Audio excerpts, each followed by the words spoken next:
I'm Anil Kumar, and now we will discuss how to sketch trigonometric functions. Well, in these set of videos, we have learned two different kinds of techniques to sketch trigonometric functions. It is all up to you to use any one of those which you feel comfortable with. Now, we need to sketch a graph of f of x equals to 2 cos 2x plus pi by 4 minus 3. It is a review question for you. You can pause the video, answer the question, and then check with my solution. Now, I'm not going to give you a complete solution here, but a kind of quick review on how we should do it, right? Now, from the equation itself, we know it's a cosine function, so it has to start from the maximum.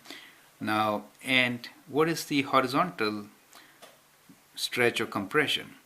Well, it is half. But to find the displacement, the horizontal displacement, it is a good idea to factor it. So we'll rewrite this function as f of x equals to 2 cos. I prefer to use square brackets. Factor out 2. We get x plus pi by 8 minus 3. So horizontally, we are moving pi by 8 units to the left. Now, my method is doing it in two steps. First, I will sketch a function g of x, which will be cos 2 of cos 2x minus 3, right? And then I will sketch the required f of x, incorporating the horizontal translation. Then I will sketch my final answer, which will be 2 times x plus pi by 8 minus 3, right? So if you have seen some videos, you will appreciate that this really helps to quickly sketch a neat and accurate graph. Okay, so minus 3 means the graph is moving 3 units down, and 2 is the amplitude, so it is in the negative half.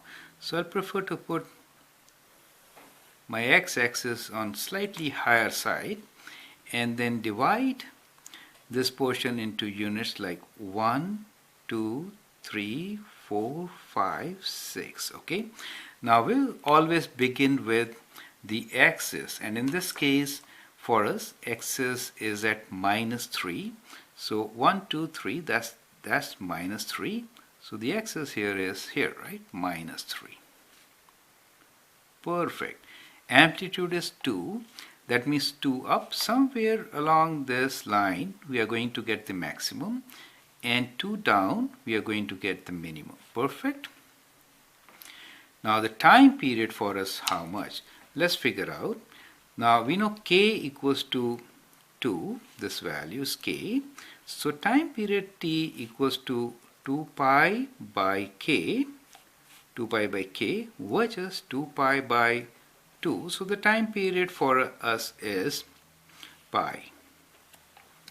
Time period is pi for us. Okay, so we know time period is pi. Cosine function starts with a maximum, right? So we'll start with maximum, which happens to be at minus 1 for us, right? And there it goes. That's the cosine function. Perfect. I mean, it's not so good, but you can draw a cosine function like this. A better job you can do, where my time period is pi. So this place is pi for us. Wherever I have minimum, that is pi by 2, and half will be pi by 4, and this will be 3 pi by 4, correct? Now that is our function g of x. Do you see that? I have sketched this function without any horizontal translation. Now to sketch the final function, pi by 8 towards left. Now we know pi by 4 is this much, so this is pi by 8 for us. So this is pi by 8. I am moving pi by 8 unit left. So the final point will move here, that is the final point, and the initial point will be here, correct? So that becomes pi by 8, and all these points will move pi by 8 towards the left side. Do you see that? Perfect. So I have my graph, which will be now kind of like this. So this cosine function is our final answer, which is f of x. Do you see that? So in these two steps, we can easily sketch the graph, and this is minus pi by 8 for us, correct? And it of course lands up at the end point will be pi minus pi by 8. So 8 minus 1 is 7 pi by 8.